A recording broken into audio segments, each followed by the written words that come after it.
My mother-in-law stood in my kitchen, the kitchen in the house she and her son had just told me I had 30 days to leave, and smiled like she'd already won. "This was always going to be Marcus's house," she said. "You just lived in it." What she didn't know was that I wasn't holding a lease. I was holding a deed. My name, sole owner, recorded 4 years before she'd ever set foot in this kitchen. She was about to find out that the house she was planning to sell out from under me wasn't hers to sell. And by the end of that week, it wouldn't be her son's problem anymore either. It would be his.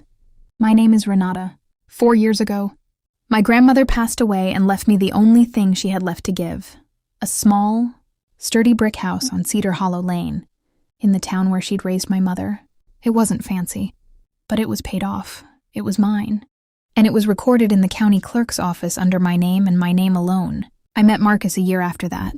He was charming in the specific way that men are charming when they've never once had to build something from nothing.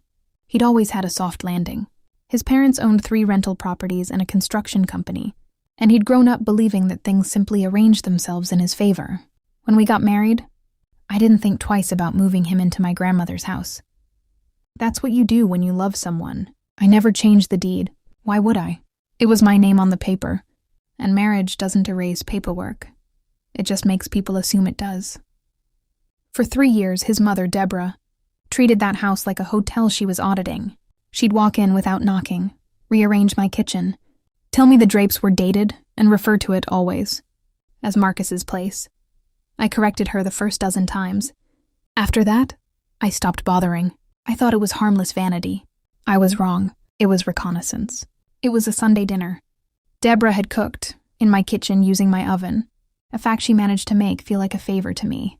Marcus's father, Harold, was there too, along with Marcus's younger brother, Cole, who ran the family's property management side.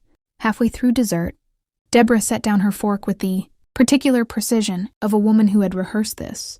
"We've decided it's time to formalize things," she said. "Marcus, honey, tell her." Marcus wouldn't look at me. That should have told me everything before he opened his mouth.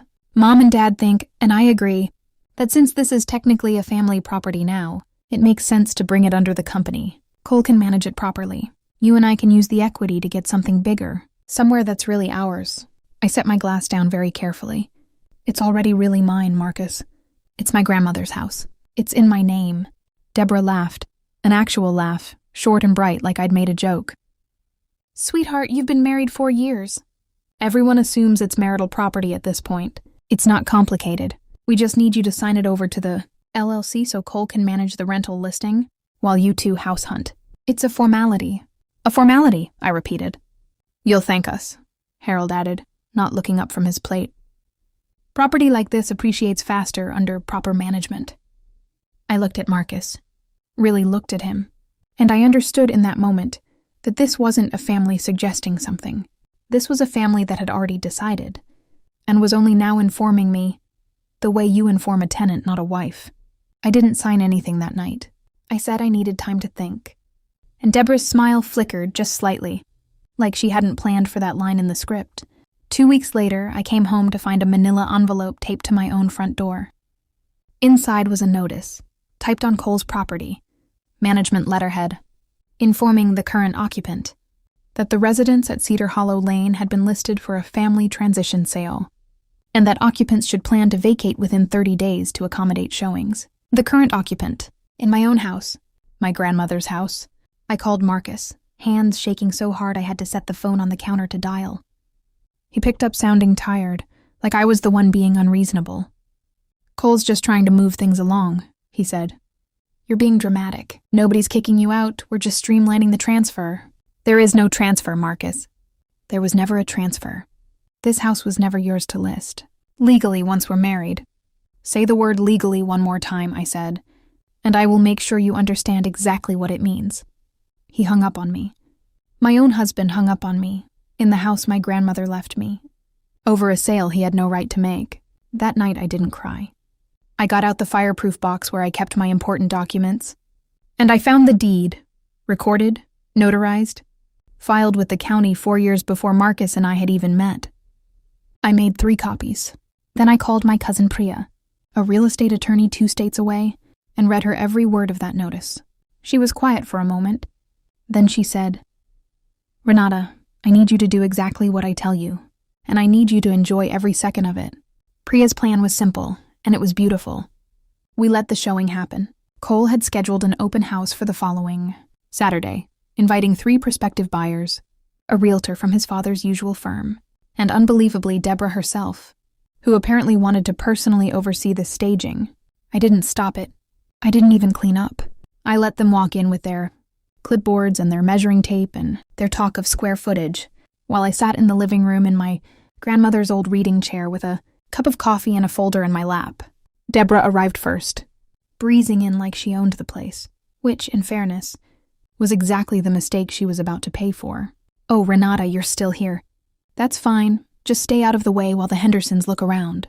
"Actually," I said, "I think everyone should stay right here for a minute."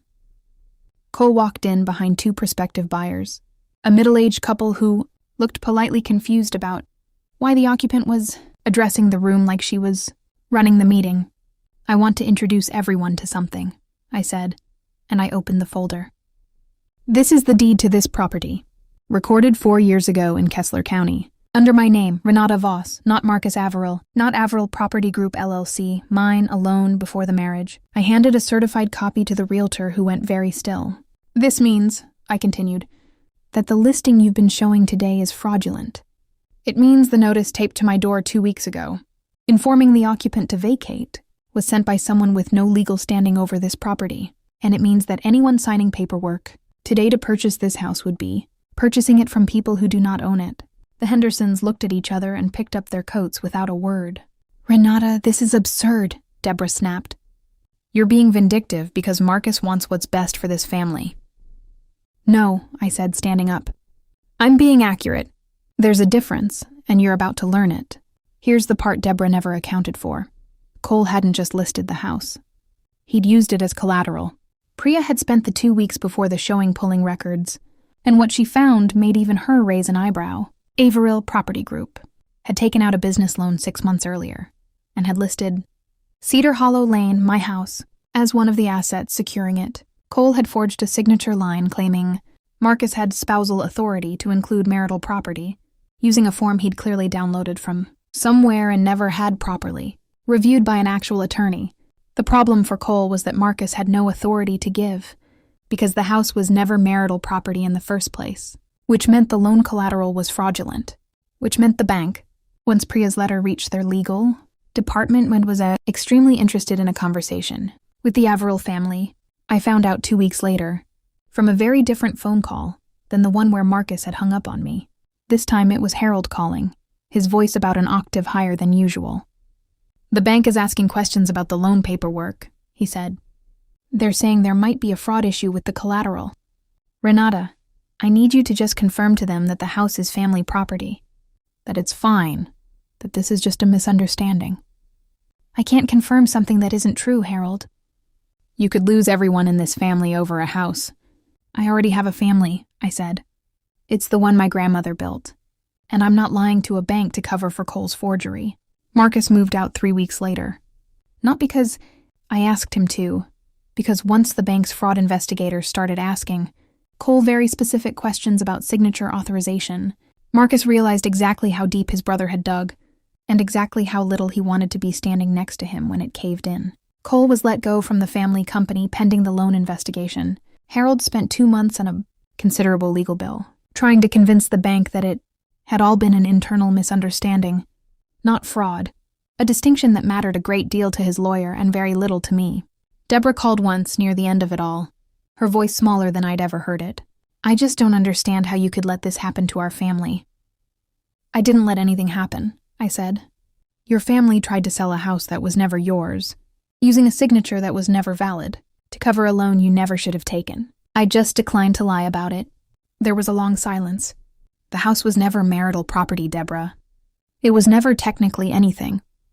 It was my grandmother's, and then it was mine, and the only formality that was ever missing was you, asking me before you tried to sell it out from under me." She didn't have anything to say to that. For the first time in 4 years, neither did I need her to. I still live in that house on Cedar Hollow Lane. I replaced the dated drapes with the exact same style. If you're wondering, just because I liked them.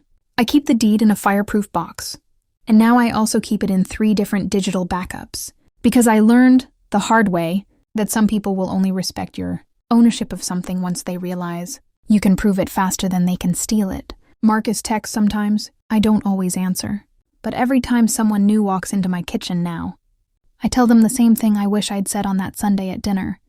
The very first time someone called this technically a family property. It's not technically mine. It's just mine,